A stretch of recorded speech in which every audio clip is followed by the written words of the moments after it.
They say a monster is not always born. Sometimes he is carved, bit by bit, by the world around him. And when Caligula first stepped into the light of Rome's empire, he did not look like the nightmare history remembers. He was young, charismatic, a direct descendant of Julius Caesar himself. The city adored him the way starving men adore bread. After years of bloodshed and unstable rulers, Rome thought it had finally found a guiding star.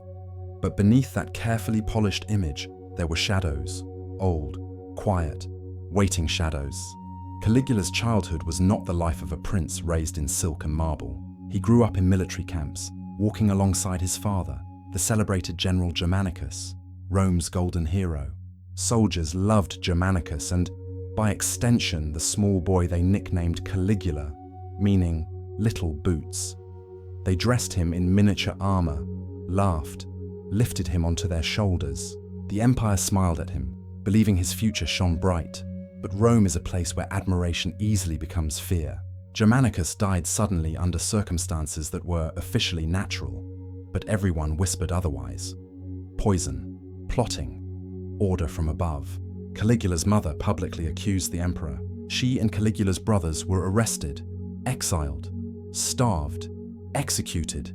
Caligula watched his family die like candles snuffed one by one. He didn't scream. He learned. He learned that love was temporary, that loyalty was fragile, that survival required silence.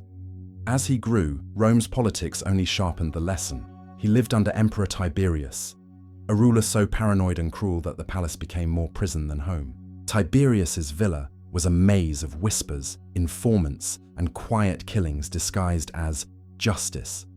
Caligula learned to smile with his mouth while locking every emotion behind the eyes. Those who showed fear died. Those who showed ambition died faster. So he hid everything. By the time Rome finally made him emperor, the people believed they were restoring glory. The Senate praised him as a living blessing. Crowds lined streets to see him. Songs were written, statues raised, and for a moment, he was everything they hoped for. Generous, lively, full of charm. But trauma does not disappear. It festers. When Caligula fell gravely ill, only months into his reign, the empire prayed for him. And when he recovered, something had changed. Subtly, darkly, with the cold finality of a locked door. The charm remained, but it was hollow. His smile stretched too far. His laughter lingered too long. The boy raised among soldiers had learned power. The orphan of political murder had learned cruelty. Rome didn't realize it yet, but the man now seated on the throne did not believe in their laws. He didn't believe in their morals. He believed only in possession, of bodies, of loyalty, of fear. What came next would not be mere indulgence. It would be exploitation, humiliation, and desire weaponized as state ritual. And Rome simply watched. Crime 1, the public incest rumors he didn't deny. They say the first crack in an empire rarely comes with a shout. It begins as a whisper, soft enough to deny, but impossible to ignore. And for Caligula, the first whisper that began to unravel Rome's faith in him was about the one person he seemed to cherish above all others, his sister, Drusilla. From the moment he rose to power, Caligula did not hide the closeness between them. At first, Rome saw it as touching, siblings bound by tragedy and survival. But closeness shifted into something else. He brought Drusilla to state meetings, seated beside him like a queen, even though Rome had no queen. At banquets, his gaze lingered on her longer than any brothers should. And then, he began appearing with her in ways that suggested possession rather than kinship. The palace corridors carried the rumors first. Servants, guards, noblewomen, senators, all spoke of what they weren't supposed to speak of. Yet the whispers did not fade. They multiplied, because Caligula did nothing to stop them. In fact, he behaved as though the rumors amused him. Some evenings, he would summon senators and their wives to a private gathering. Drusilla would enter last, dressed in silk that clung like a second skin, seated beside Caligula on couches reserved only for rulers. He would touch her hand, her hair, her neck, slowly, deliberately, not enough to be proof, but enough to be unmistakable, enough to say, "I can do this, and none of you can stop me." Rome had strict laws about marriage, bloodlines, and the sacredness of family. Incest was not only immoral, it was an offense against the gods. The Senate existed to uphold these values, but Caligula's behavior declared something chilling. that Rome's rules applied to everyone except him and Drusilla. She did not resist. Whether out of love, fear, or survival, she remained at his side. Her silence was its own declaration. The humiliation did not end with implication. At festivals, Caligula made her sit in the place of a wife. During public games, he would gesture toward her in ways meant to stir curiosity, discomfort, fascination. He understood spectacle. He understood that power is not simply what you hold, but what others are forced to witness. By refusing to deny the rumors, he made every senator complicit. To accuse him was treason. To ignore him was surrender.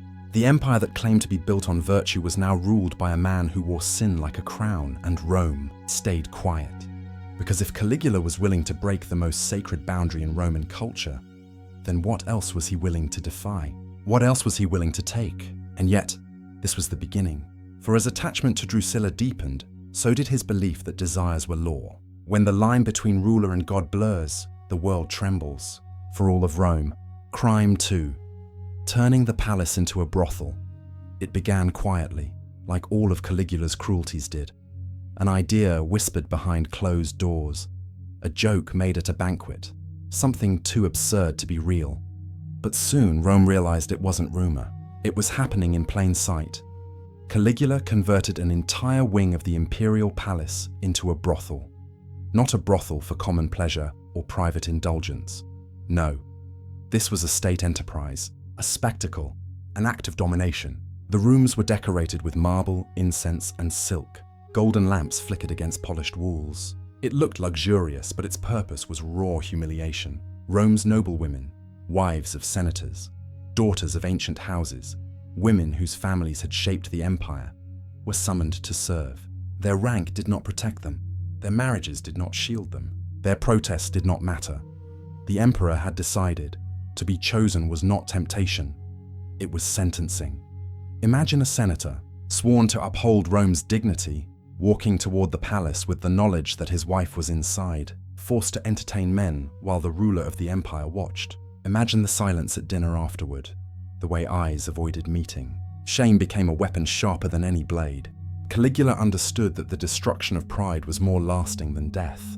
Men came not out of desire, but out of fear. To refuse the invitation to the imperial brothel was to challenge the emperor. To challenge the emperor was to vanish. Caligula called the brothel a public service. He framed it as a tax, not of coin, but of dignity, a fee paid to prove loyalty. In Rome, the law was once sacred, but now the law was whatever the emperor wanted in the moment he wanted it. Families who had survived wars and conspiracies now found themselves powerless before a man who played with morality like a child snapping flowers. Every laugh that echoed through the palace halls felt rehearsed, forced, desperate. The brothel became a theatre of despair, where everyone pretended not to notice the trembling hands, the hollow eyes, the way voices cracked as they tried to sound entertained. And Caligula watched. He did not participate, because participation would imply equality. He presided, he observed. He wanted them to know that he could reach inside their homes, their beds, their lineage, and rearrange everything. The palace, once the center of Roman order, became claustrophobic. Every corridor felt tainted, every surface felt unclean, and yet no one resisted. They couldn't. Power had become something silent, suffocating, inescapable. In that gilded prison, Rome learned a new law. The emperor did not need to kill you to destroy you. He only needed to make you watch, comply, and continue living with the shame he planted. And the empire did live with it, quietly, fearfully. Because if the palace could become a brothel, then nothing, no honor, no marriage, no identity, was sacred anymore. Crime 3, his obsession with married women. Power is rarely loud. Sometimes it's a glance across a banquet table, a slow smile, a pause long enough for everyone to understand. And Caligula mastered that silence, because when he looked at a married woman, everyone knew what was coming. He did not choose based on beauty or charm. He chose based on who she belonged to. The wife of a senator, the bride of a decorated general, a woman whose family carried centuries of honor. To Caligula, taking her was not desire. It was conquest, territory claimed without swords or armies. It was his way of reminding Rome that nothing, not even the sanctity of marriage, existed beyond his reach. Banquets became hunting grounds. Candlelight flickered across jewels and polished armor. Laughter floated above the music, yet every man sat stiff, waiting, because Caligula would lean back, let his eyes wander, and stop on someone's wife. A single gesture, a nod, and she would be summoned to accompany him to a private room. No husband could refuse. To protest was treason. To look away was surrender. The room would empty of warmth. Conversation would break into shivering fragments. No one dared breathe too loudly. They waited. They always waited. And eventually, Caligula returned, smiling like a man who had just remembered an amusing story. He would sit, sip wine, and begin to speak about the woman he had just taken. Not with affection, not with romance, but with clinical detail. He spoke of her body, her voice, her fear, her obedience, and he did it while her husband sat beside him, forced to listen. Some men tried to keep composure, jaw locked, hands still. Others broke, a twitch, a gasp, a tear, and Caligula watched them the way a child watches insects pinned under glass. Their pain was entertainment. Their humiliation was proof of his power. This was no private indulgence. This was strategy. Every time he took another man's wife, he rewrote the hierarchy of Rome. The Senate was supposed to be the backbone of the empire, proud, disciplined, unshakable. But Caligula hollowed them from the inside. By the time he finished, they didn't resemble rulers of the world. They resembled shadows, breathing, nodding, obeying, empty. The palace glittered with music, wine, and luxury, yet beneath it pulsed dread, a dread that settled over Rome like thick smoke. Because if Caligula could take the most sacred relationship in a man's life and twist it into spectacle, what was left? What private space remained? What boundary stood untouched? The answer was simple. None. Caligula did not need to raise armies to conquer Rome. He conquered it at dinner tables, in whispers, in beds that were not his, and every senator who bowed his head learned the same truth. Caligula didn't just rule the empire, he owned it. Crime 4, the ritualized assaults and games of the imperial court. The palace no longer felt like the heart of an empire. It felt like a stage, one built for a single performer and an unwilling, trembling audience. Under Caligula, pleasure was not pleasure. It was performance, and everyone in the imperial court became an actor forced to play roles he assigned. The games began at nightfall. Guests arrived dressed in their finest robes, gold jewelry glimmering, perfumes masking the anxiety beneath their skin. Music played softly at first, an elegant reminder of Rome's cultured past. But the atmosphere changed the moment Caligula entered. Conversation died into strained silence, eyes lowered, smiles froze, because they knew he had not gathered them for celebration. He had gathered them to watch.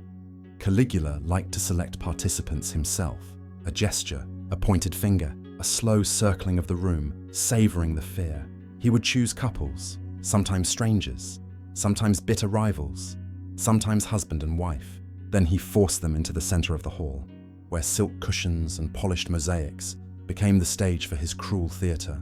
He dictated everything. Who would touch whom? Who would resist? Who would submit? Who must pretend to enjoy it? He spoke like a master of ceremonies, his voice light, almost amused, as though he were arranging a game instead of orchestrating humiliation. And no one dared hesitate. Hesitation meant punishment. Punishment meant disappearance. Bodies became instruments of power. Some wept quietly. Some stared blankly into nothing. Some forced laughter, hoping the performance would end sooner if they pretended to enjoy it. Caligula noticed every detail.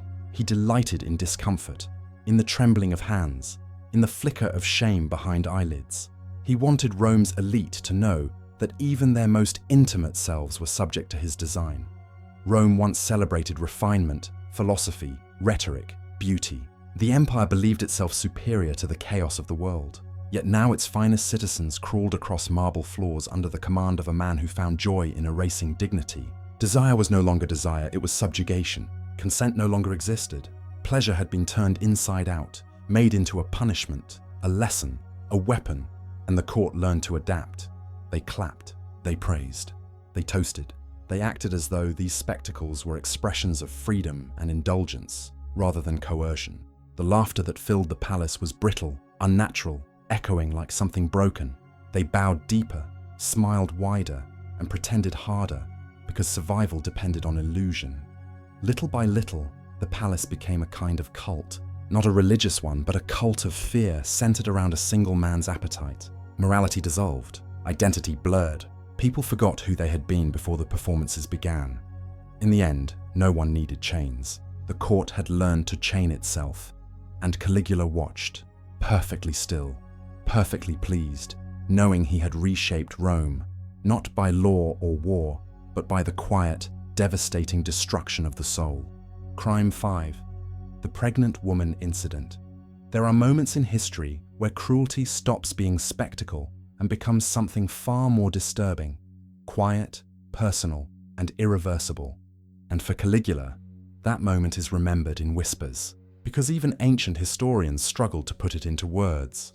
The story begins not in a banquet hall or in the glittering palace brothel, but with a single Roman woman, young, married, and expecting a child. Her name is rarely recorded. Rome did not remember her. Rome remembered him. She was believed to be one of the women Caligula had taken, one of many whose lives were altered simply because he decided they should be. But when news reached him that she was pregnant, something shifted.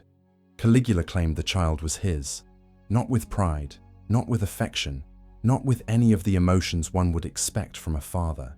He spoke of the child as though it were an object, a symbol, a tool. He declared that if the child belonged to him, then it belonged to the state. And if it belonged to the state, then only he had the right to decide its fate. To him, life was not sacred, life was possession. Some say he believed the unborn child could be a rival. Others say he believed that ending the pregnancy would prove his absolute power over love, over family, over the future itself. But whatever drove him, the outcome was the same. He ordered the woman seized. The act was carried out quietly, away from the feasting rooms and the public eye. There were no witnesses, only the memory of those who were forced to obey.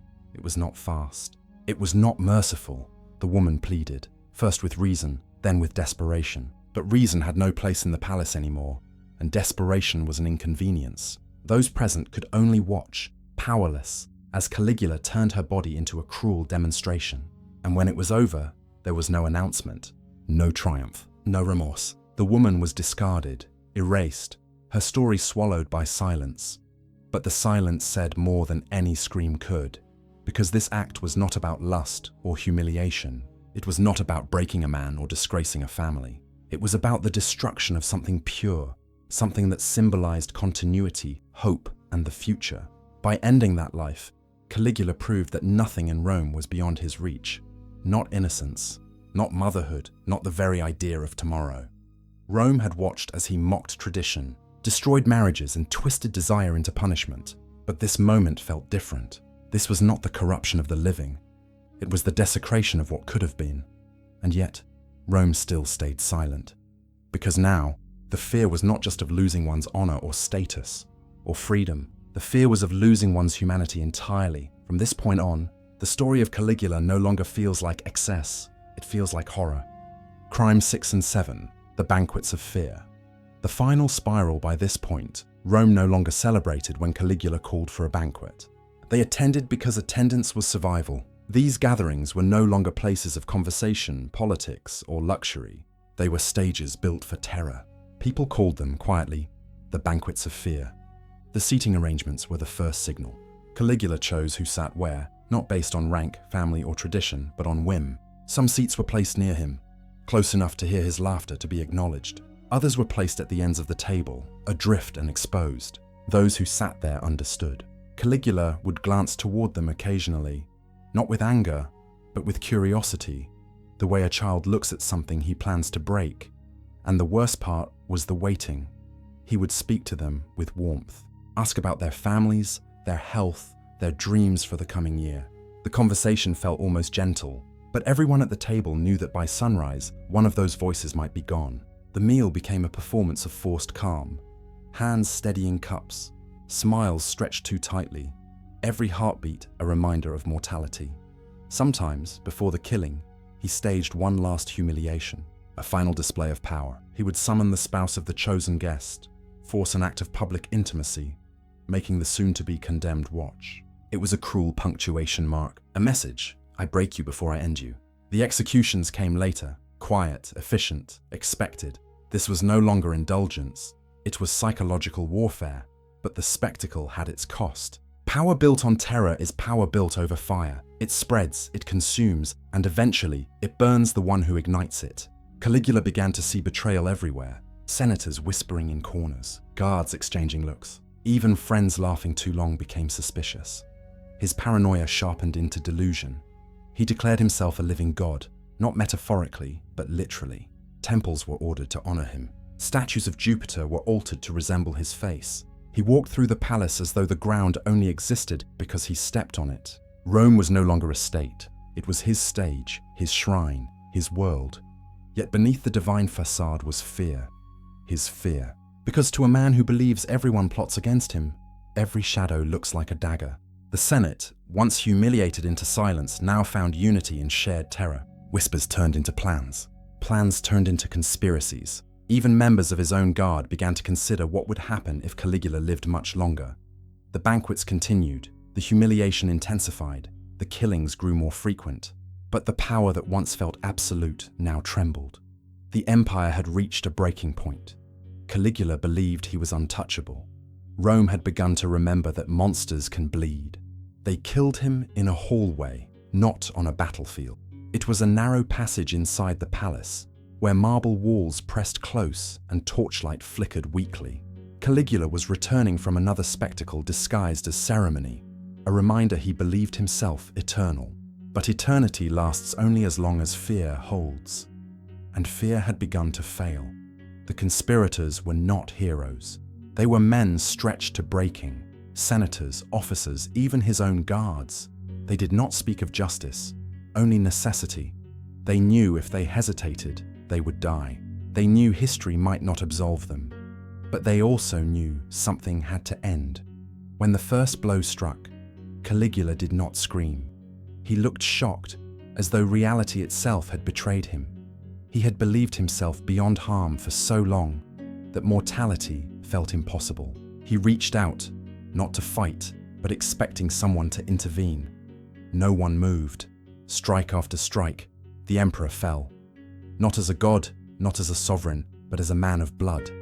There were no speeches, no cheers, only the sound of breathing, heavy and unsure, and the dawning realization of what they had done. Rome did not celebrate. The streets did not erupt. The Senate did not feel redeemed. Instead, the empire felt exposed. The illusion had shattered. They rushed to erase him, smash statues, rewrite memory. But stone remembers, and history remembers even more, because Caligula was not an exception. Rome raised him. Rome feared him. Rome allowed him. The empire that preached virtue had shielded vice. The society that boasted discipline had remained silent as dignity, bodies, and lives were broken behind palace walls. Silence was his greatest weapon, and Rome offered it willingly. His death was not triumph. It was admission, an admission that they had watched too long. Caligula's story lingers as a warning. When power faces no limits, humanity becomes negotiable. And when suffering is easier to ignore than confront, monstrosities grow in the quiet. So the question remains, how many horrors endure simply because those who see them choose not to speak? Rome tried to bury him under decrees and silence. But the shadow of his rule remained in every corridor of power that comes after. Every empire that values obedience more than humanity risks repeating the same descent. For the sickness that created Caligula did not die with him. It lived on in the Senate, in the throne, in the crowds who looked away because looking directly was too dangerous. Power rarely announces when it begins to rot. It happens quietly, in private chambers, behind closed doors. By the time the world sees it, the damage is already done. Caligula's death was not an ending. It was a revelation. Rome did not defeat its monster. It merely removed the mirror that showed its reflection. And that is the echo that lingers, long after the blood on the marble has faded. Monsters are not born. They are cultivated, not by cruelty alone, but by silence. History rarely forgets silence, either.